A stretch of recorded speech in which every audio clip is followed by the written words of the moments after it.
Thanks to advancements in vision correction technology, it's now possible to treat a lifetime of nearsightedness, farsightedness, and astigmatism in a matter of seconds. It's called laser vision correction. By combining the accuracy of the excimer laser with the precision of advanced computer technology, hundreds of thousands of men and women every year are discovering LASIK, the most advanced form of laser vision correction and the world beyond glasses and contact lenses. I actually noticed the next morning when I woke up, when I looked at the alarm clock, and I could see it just like I had my contact lenses in, only I didn't have my contact lenses in, and I didn't have to go through that dread of putting them in, and I didn't have to stumble and reach for my glasses and try and find them to see what time it was. That was the moment that I realized that, hey, this worked, and it's incredible.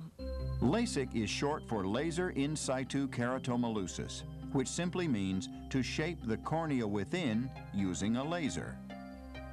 In order for the eye to focus light clearly on the retina, the outer window of the eye, or cornea, must be of the proper curvature.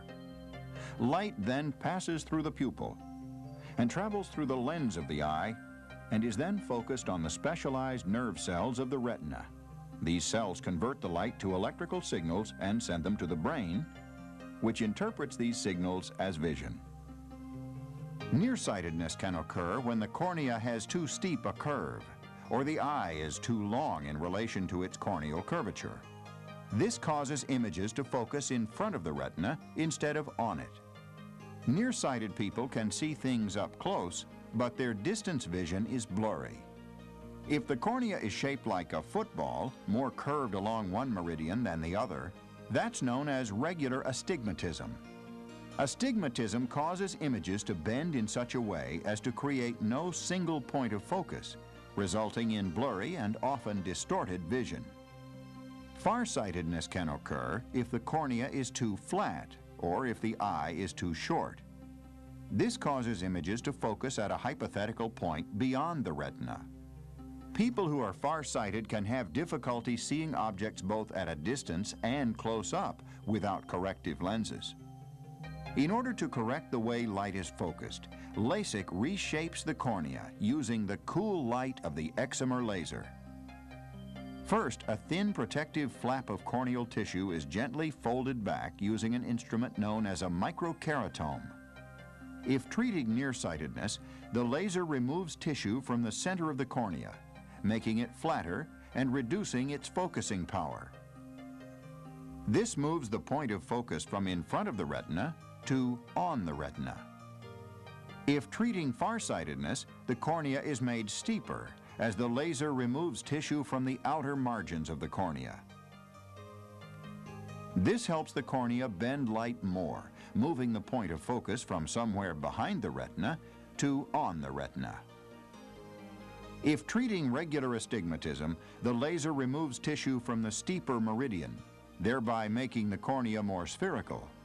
This allows light images to come to one point of focus on the retina.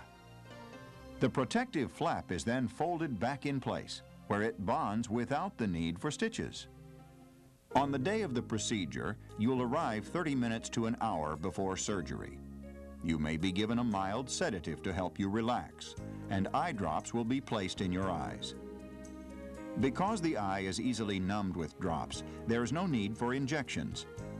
The procedure itself takes only minutes and is virtually painless.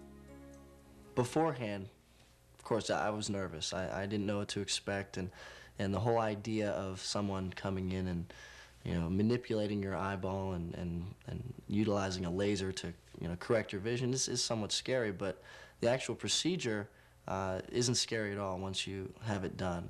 You're really sitting in almost like a dentist's chair, and the procedure itself takes maybe 5 to 7 minutes from start to finish, and it's painless. I didn't really experience any pain whatsoever. The goal of LASIK is to reduce or eliminate your dependence on glasses or contact lenses.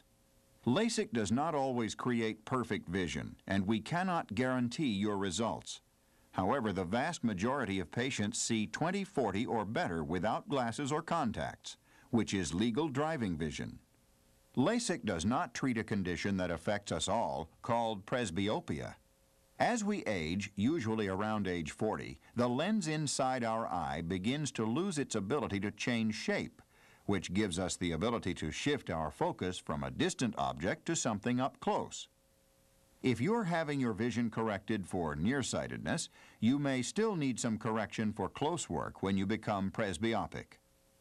If you are presbyopic or soon to become presbyopic, you might want to consider having one eye corrected for distance and the other left slightly nearsighted to lessen your need for reading correction. LASIK, like any other medical procedure, carries some risks.